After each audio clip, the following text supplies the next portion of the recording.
that is a mandate of uprooting the spiritual altars that have been dominating and pulling a particular kind of people into the State House of the Republic of Kenya and establishing a certain culture.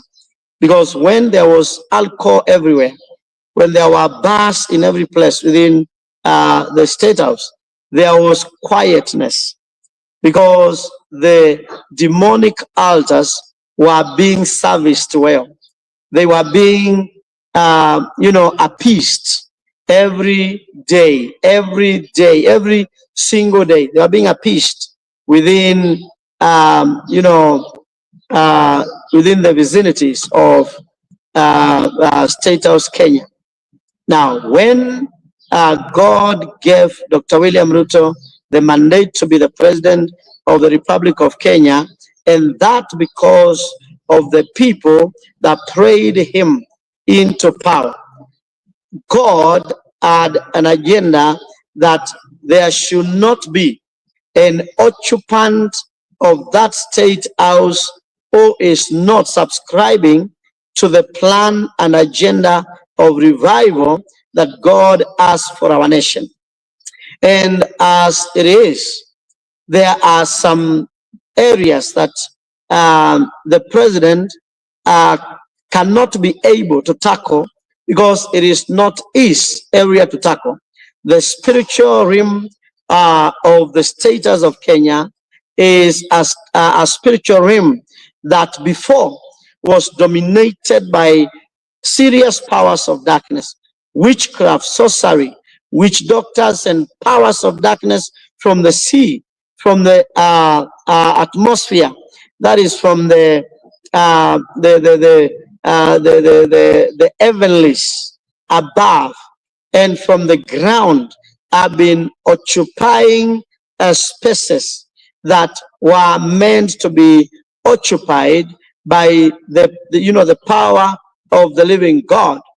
Now, the president is a key player into making sure that the infiltration that the enemy has been scheming does not happen, by helping those people that are supposed to have their hands raised up for this particular purpose to be in place. And let me tell you why it is so important. Because authority is given by God for a particular purpose, for a particular reason.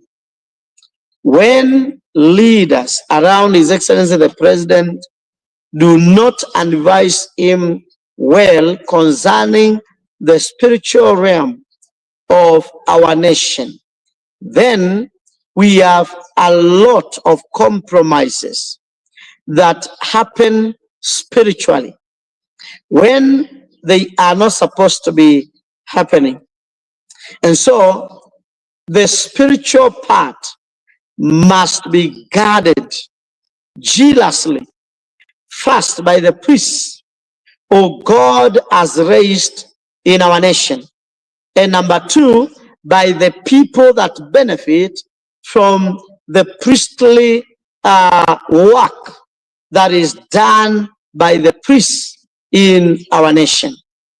But when we see some of the things that are happening, then you know that even though God had chosen to emancipate the church in the nation of Kenya and bring them to a place where economically they can take over a big chunk of the economy of Kenya, but many of the people that God allowed to be able to come close, they never thought about the spiritual, but they thought about bread.